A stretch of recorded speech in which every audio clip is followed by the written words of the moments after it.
বাজেটে রাজশাহীর নিত্যপণ্যের বাজারে খুব একটা প্রভাব পড়েনি। নগরীর সাহেব বাজার থেকে বিস্তারিত জানিয়েছেন প্রতিনিধি বুলবুল হাবিব।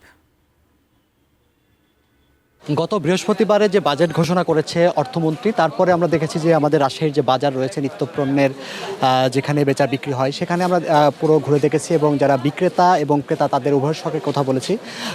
সেটাই আসলে কথা বলে যেটা জানা গেছে যে আসলে বাজারে এই যে বাজেট ঘোষণার পর খুব বেশি যে প্রভাব পড়া সেটা কিন্তু পড়েনি, কারণ আগের যে দামে পণ্য বিক্রি হতো এখনও ঠিক সে দামেই বাজারে পণ্য বিক্রি হচ্ছে। বিশেষ করে আমি যদি কাঁচা বাজারের কথা বলি, 20 থেকে 50-60 টাকা কেজির মধ্যেই কিন্তু সবগুলো শাকসবজি সেগুলো কিন্তু পাওয়া যাচ্ছে। তবে বিক্রেতারা যেটা জানিয়েছেন যে আলুর দাম 5 টাকা করে বেড়েছে। আগে যেটা 20 টাকা কেজি বিক্রি হতো এখন সেটা 5 টাকা 25 টাকা কেজি বিক্রি হচ্ছে। এর বাইরে পেঁয়াজ আগের দামে 35 টাকা কেজি দরে বিক্রি হচ্ছে।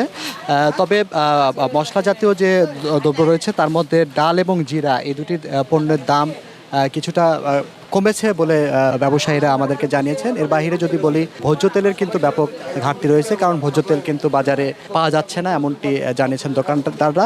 তবে চালের বাজারটা কিন্তু বেশ ঊর্ধ্বমুখী রয়েছে। চালের বাজার এখনও 50 থেকে 80-90 টাকা কেজি দরেই চাল বিক্রি হচ্ছে। ক্রেতারা এবং বিক্রেতারা যেটা জানিয়েছিলেন যে বাজেট ঘোষণার পরে দাম কিছুটা কমে আসবে এবং সেটা ক্রেতা এবং বিক্রেতারা উভয়েই একটা সন্তোষজনক অবস্থানে থাকবে এমনটি কিন্তু তারা মনে করেছিলেন, কিন্তু সে বিষয়টি ঘটেনি।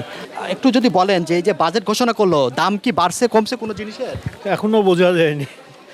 আমি যেগুলো কিনি সেগুলো এখনো বুঝছি না, আগের দামেই আছে মনে হচ্ছে তো। এই বাজেটের কারণে যে জিনিসপত্রের দাম বাড়া বা কমা খুব বেশি আসলে এই প্রভাব পড়েনি। তো এই ছিল এখান থেকে যে বাজেটে রাজশাহীর বাজারে যে কোনো প্রভাব পড়েনি, খুব একটা বেশি প্রভাব পড়েনি তার খবর।